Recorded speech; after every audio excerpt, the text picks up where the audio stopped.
She was just a mechanic, or so they thought until the CEO walked into her garage disguised as a new hire, and what he uncovered would change the company forever. The sound of metal hitting concrete echoed through Bay 4 of Halston Motors. A broken screwdriver slipped from Sienna Brooks' hand, leaving a crimson smear in the middle of a floor already soaked with grease and engine oil.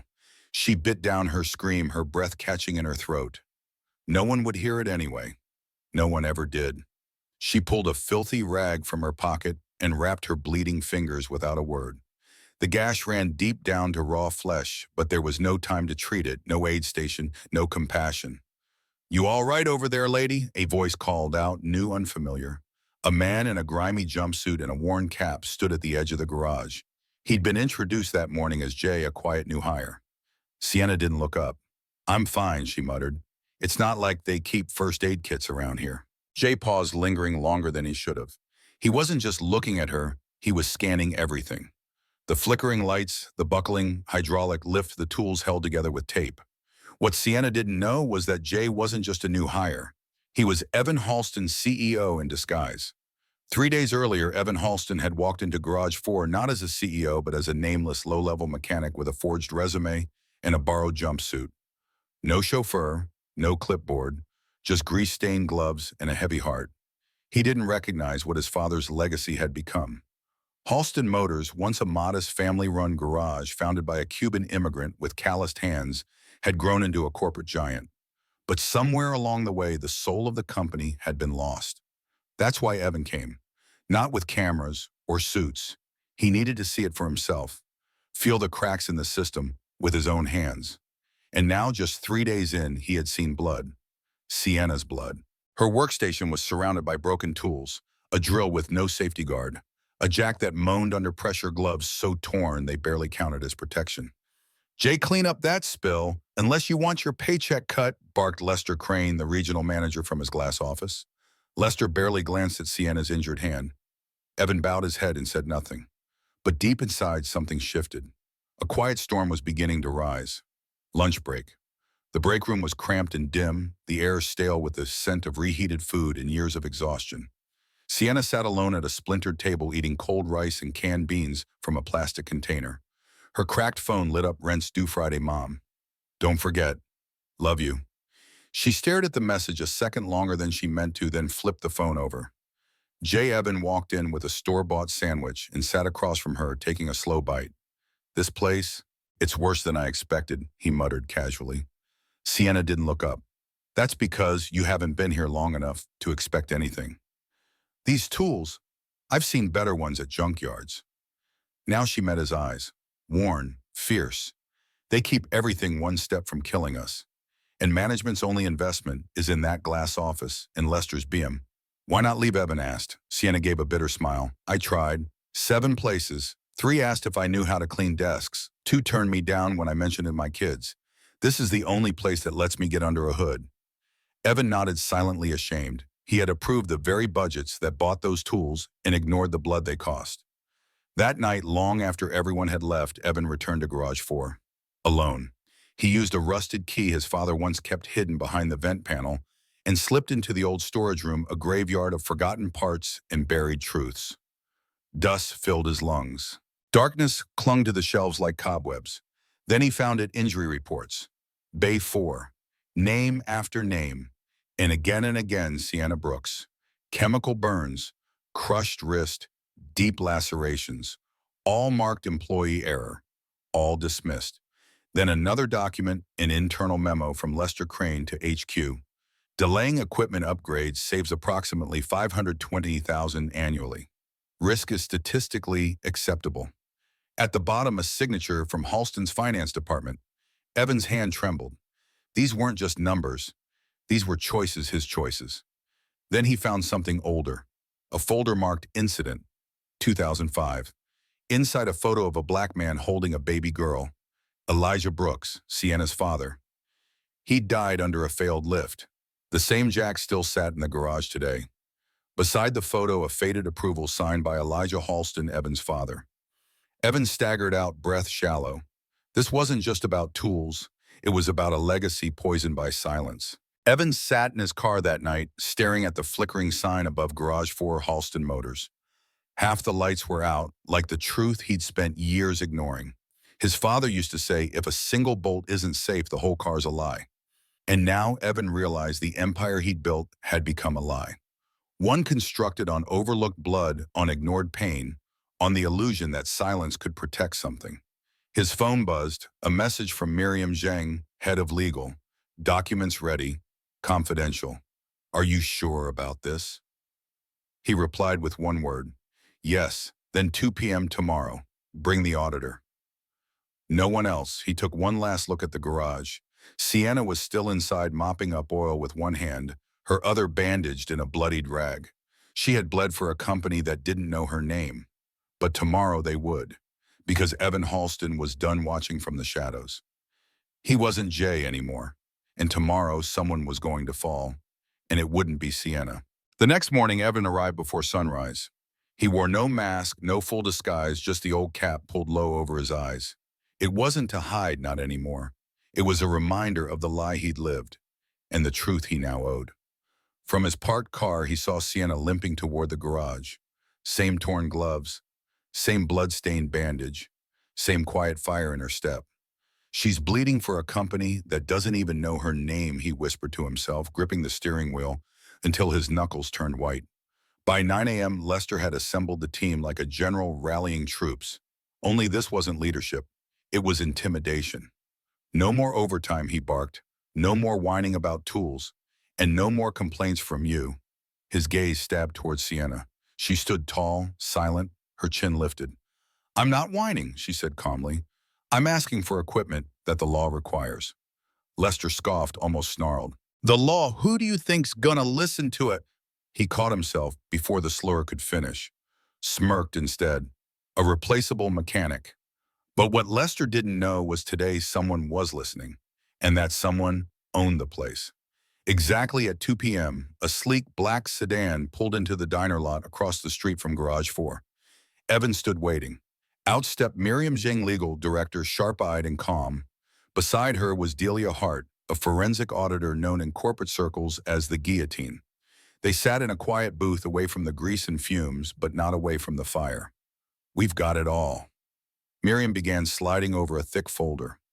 Lester didn't just delay maintenance. He funneled funds, forged digital approvals, and manipulated injury reports. Delia pushed forward a small USB drive. Here's the icing. Evan plugged it in. A grainy video played Lester laughing with another manager. I hired a black woman to shut HR up. She's actually good, but first time she complains about safety, she's gone. Blake never comes down here anyway. Evan's jaw locked. Is this enough? He asked, voice shaking. Delia nodded once, more than enough. Evan glanced out the window at Sienna, who was lifting an engine with one arm, her injured hand still trembling. No more delays, he said, because this wasn't just a case file. It was a battlefield, and Evan was finally picking a side. Back at the garage, chaos was quietly unfolding. An unscheduled visit from the mayor's office had brought in a luxury vehicle for emergency repairs. Lester was practically glowing with fake charm. This is our moment, he whispered to the crew. Don't screw it up. Sienna, take this job, personally. She looked up, blood still crusted on her hand. You want me to fix a car that costs more than my house with a wrench held together by duct tape? Exactly, Lester sneered. And don't forget, this car is worth more than your life. Evan watched from a corner, pulse pounding. Then he saw it. The hydraulic jack under the vehicle, the same one from the 2005 accident. The same faulty lift that killed Sienna's father. It was cracking. Lester Evans stepped forward.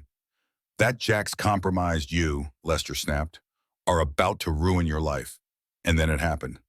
A high-pitched creak, a scream of metal. The jack collapsed. The car slammed to the floor, inches from where Sienna had just been.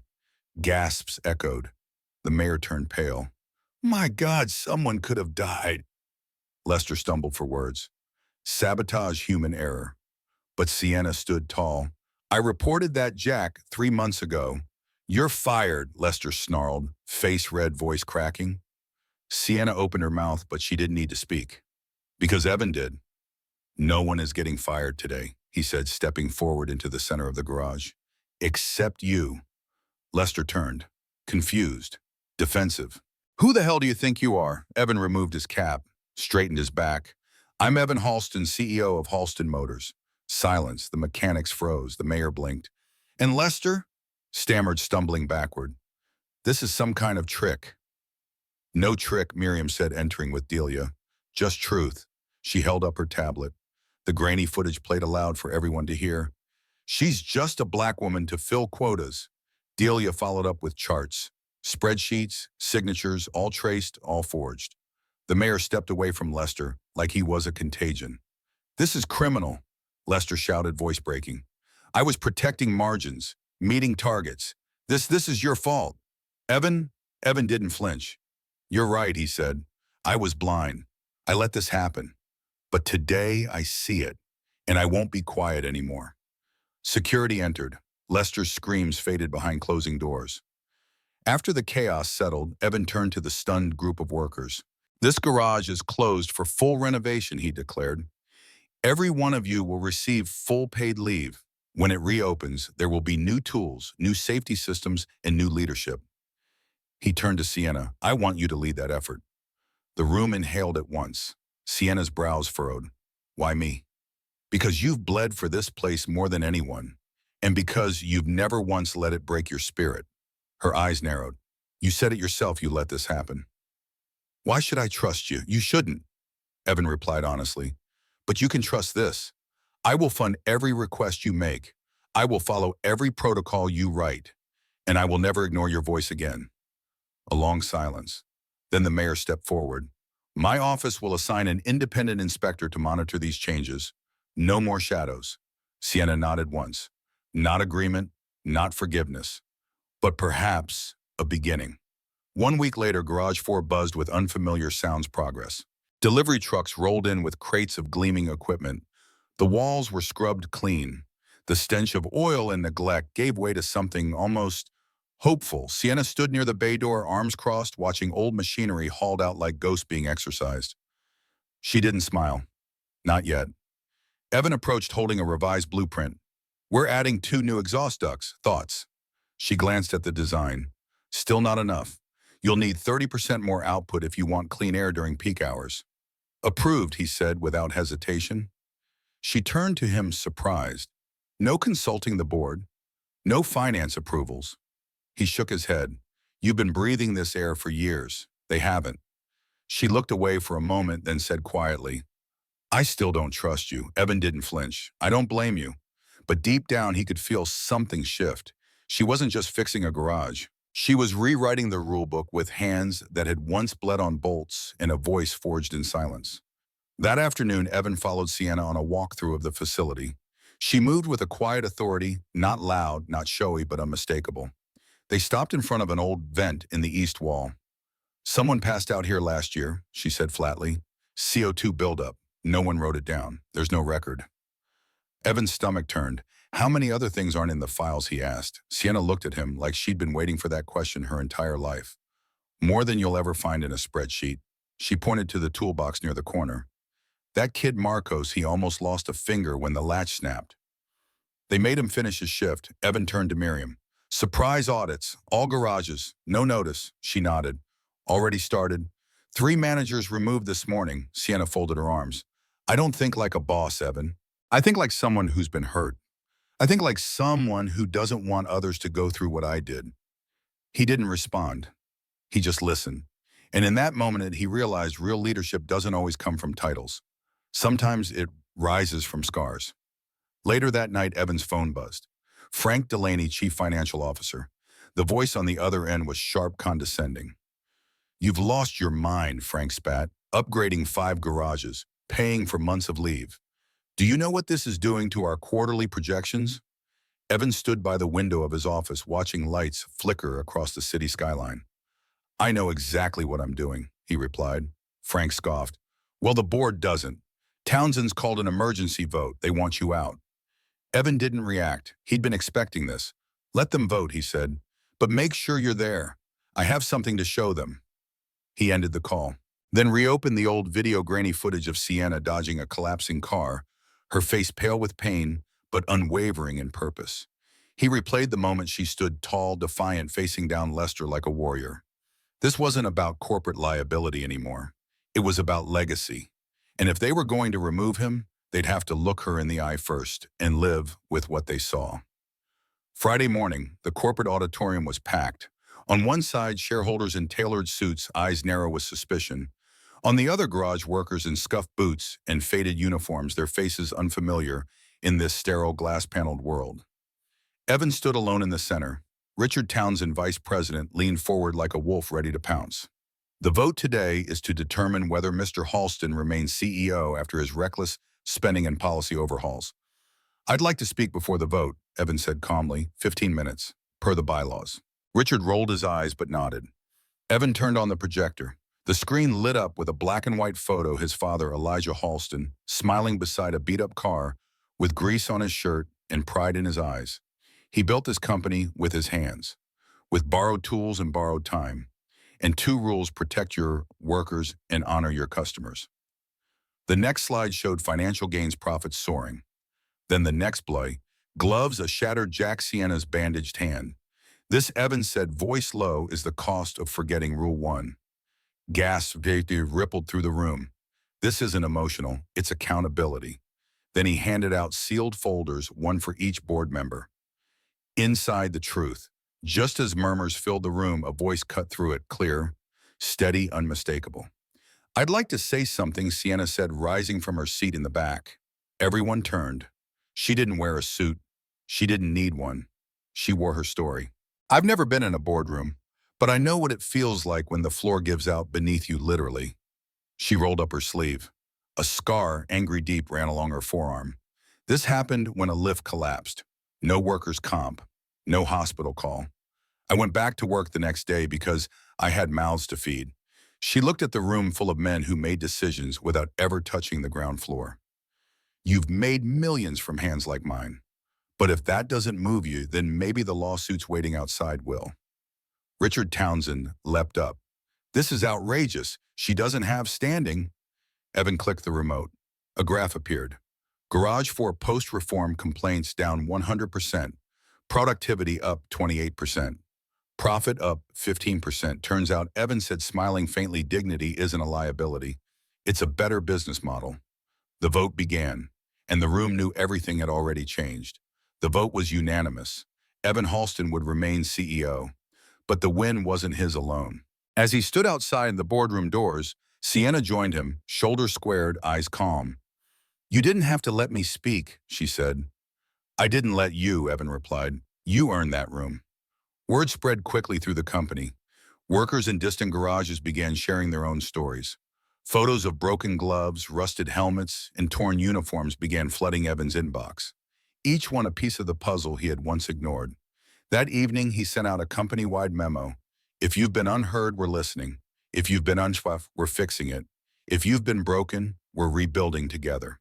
He ended it with a photo of Garage 4's new lift bearing a small plaque, in memory of those who lifted more than machines. Sienna stared at it for a long moment. It wasn't just metal, it was redemption. Then she looked up and saw the others watching her, not just as a coworker, but as a leader. On a rainy Thursday, just before closing time, an elderly woman walked into Garage 4 holding a basket of bread and soup. Sienna looked up from the diagnostics table, surprised. I'm looking for Miss Sienna Carter, the woman said gently. That's me, she smiled, the eyes brimming. My son used to work here. Marcos. He told me what you did for him after the accident, how you wrapped his hand, bought him bandages, and walked him home when no one else cared. Sienna's voice caught. He never said anything. He said you saved more than his hand, the mother whispered. You saved his faith. She placed the basket down and gently took Sienna's oil-stained hands in hers. Thank you for protecting our children when others only see tools. Around them, the garage fell quiet. It was a small act. But in that moment, Sienna realized justice doesn't always arrive in headlines or courtrooms. Sometimes it comes in the form of soup and a mother's grateful tears. That night, she didn't drive home in silence. She drove with a full heart and the knowledge that change had a heartbeat now. A month later, Garage 4 reopened under its new name, the Carter Center for Automotive Integrity. Sienna's last name etched in brushed steel, not for glory, but as a warning to the next person who might try to silence someone like her. Evan stood beside her at the ribbon-cutting ceremony. Executives from every division watched as mechanics once treated like shadows now stood proudly under the sun. When Sienna stepped forward to speak, the crowd went still. "I'm not here because I dreamed of this," she began. "I'm here because I was tired of surviving systems that weren't built for people like me." She pointed toward the back. "That locker. That's where I hid from painkillers so I could finish a shift. That corner, that's where my friend collapsed." She paused. "And now, this place, this is where we begin again." Applause didn't just erupt, it thundered. In the audience, Miriam wiped a tear. Delia smiled. Even the mayor stood clapping. But Sienna didn't bask. She just nodded once like a soldier honoring the fallen, and walked back to work. On the top floor of Halsten Motors headquarters, Evan stood in his office, now stripped bare. He looked out over the city he once ruled by spreadsheets. On his desk lay a letter, his resignation. He'd made the choice weeks ago, but today, it was real. Miriam stepped in quietly. "You sure about this?" Evan nodded. "They need someone who understands the floor, not someone who had to disguise himself to find the truth." She smiled softly. "So what now? I'm starting something new. A foundation grants for injured workers, apprenticeships, whistleblower protection." He handed her the file. "And I want Sienna to lead it." Miriam laughed gently. "You really think she'll say yes?" Evan chuckled. "She'll say no." "Then why ask?" "Because I want her to know she doesn't just belong here. She could run the whole world if she wanted." He looked at his reflection in the window. Not the CEO anymore. Just a man trying to make things right. Back at the Carter Center, Sienna found a small box at her workstation. Inside, a wrench hand-polished engraved with her initials. And a note. "For the woman who fixed more than engines. E.H." She stared at it for a long time. Not because it was a gift, but because it came from someone who had once been part of the silence. Now, he was part of the change. Later that evening, she gathered the team in a circle. "You all know what this place used to be, but from now on it's ours. No more looking over our shoulders. No more waiting to be rescued." She raised the wrench. "We don't just build machines here, we build futures." And as laughter and cheers filled the garage, the scent of oil no longer smelled like struggle. It smelled like something else. Like victory. Like home. Like the sound a heart makes when it finally beats on its own terms. A week after the Carter Center's reopening, Sienna received a letter with no return address. Inside was a single sheet of paper handwritten in shaky cursive. "Dear Miss Carter, I'm not good with words. I was one of the men who ignored you when you asked for help that day. I didn't speak up when Lester humiliated you. I was afraid, but I watched you stand, bleeding, limping, and still protecting others. You reminded me who I used to be before the fear. I've quit that job. I'm starting fresh. You didn't just fix the garage. You woke something up in me. Thank you, D." She read the letter twice, then folded it carefully, placing it in her locker next to the scarred gloves she refused to throw away. Some victories are quiet. Some revolutions don't roar. They whisper through broken men trying again. And that was enough. That was everything. Months passed. The Carter Center thrived. But one afternoon, an unexpected email landed in Sienna's inbox. Keynote speaker, invitation, National Women in Engineering Conference. She stared at the screen. The same woman who once wasn't allowed to use the employee break room. She nearly deleted it, but Delia caught sight of the email and gasped. "Girl, you better not." Sienna laughed. "What would I even say?" Delia grinned. "Start with this. I survived places not built for me, and then I rebuilt them." That night, Sienna drafted her speech. Not polished, not perfect, but honest. She talked about pain, about being overlooked, about leading from underneath the weight of others' ignorance, and how sometimes you have to fix the very engine designed to run over you. She hit send and didn't look back. The conference hall was massive. Hundreds of faces stared back at Sienna as she stepped on stage, some curious, some skeptical, a few hopeful. She didn't have slides, no fancy pitch, just a story. Her story. "I was once told I'd never amount to more than a grease monkey.